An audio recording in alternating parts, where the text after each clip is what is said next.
Je suis Sekou Mara, président du quartier de Bantonka. Je vous remercie beaucoup. On m'a appelé aussi quand j'étais reposant à la maison. Alors, il semble que dans l'atelier que vous voyez à côté là, l'atelier de couture, alors il y a deux grandes filles qui seraient à l'intérieur. Alors, hier la nuit, alors je crois qu'elles ont eu froid. Elles ont allumé le feu en mettant le charbon dans le fourneau. Par la méconnaissance, ne connaissant pas, comment on appelle ça, le danger du gaz carbonique, alors elles se sont enfermées, elles sont restées dans ça. Je crois finalement, elles ont été asphyxiées, étouffées par le gaz carbonique. Bon, maintenant, avec leurs parents qui les appellent souvent, vous savez, les enfants sont partout dans les ateliers. Chaque fois qu'ils vont, les parents appellent pour dire où tu es, tu es à quel niveau, tu as fini de travailler, ainsi de suite. Il fait nuit, on ne te voit pas.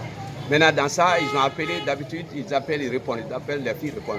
Mais aujourd'hui, ça a été le contraire. Ils ont appelé plusieurs fois, les filles ne répondaient pas. Comme elles ne répondaient pas, ils ont été curieux de venir pour dire, bon, allons-y voir dans leur atelier.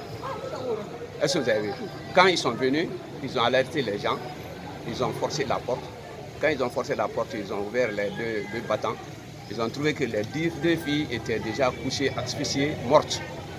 Alors, c'est dans ces conditions-là qu'on m'a appelé pour dire, ah venez, on a retrouvé deux jeunes filles dans leur atelier et elles ne vivent plus. Alors, donc, ils se faisaient chauffer par du feu allumé. Oui, je sais que je vous ai expliqué. Ils ont mis le charbon dans le fourneau. Donc, c'est le gaz là, et le gaz carbonique là les a étouffés. C'est ça. C'est comme ça que ça arrive. Dès qu'ils m'ont appelé, j'ai informé aussitôt mes chefs secteurs. Nous sommes venus sur le terrain.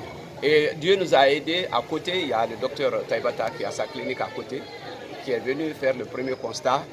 Alors, on a appelé le médecin légiste. J'ai appelé le commissariat central. Les gens se sont mobilisés. Ils sont venus. Le docteur Taibata, c'est un voisin. Il est très bien. Chaque fois qu'il y a des problèmes comme ça, il se met à la disposition de la population. Ça nous réconforte. C'est une occasion que je le dis. Il est toujours prêt, en tout cas, à prendre les patients là, comment on appelle ça, en charge. Donc, le médecin légiste est venu, ils sont rentrés, ils ont observé les corps, ils ont demandé à ce que les corps soient transportés dans sa clinique. Ils ont envoyé les corps dans la clinique. Nous avons cherché maintenant à joindre les parents. Mais très malheureusement, les parents sont loin d'ici. Quand tu appelles, je viens, je suis sur la moto.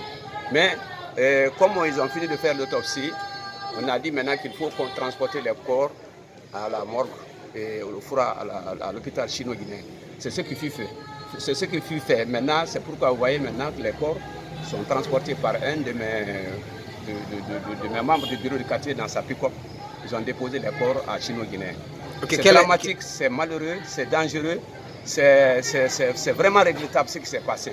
On n'a pas, si vous voyez les filles, c'est des grandes filles qui sont ou bien même ont dépassé l'âge du mariage.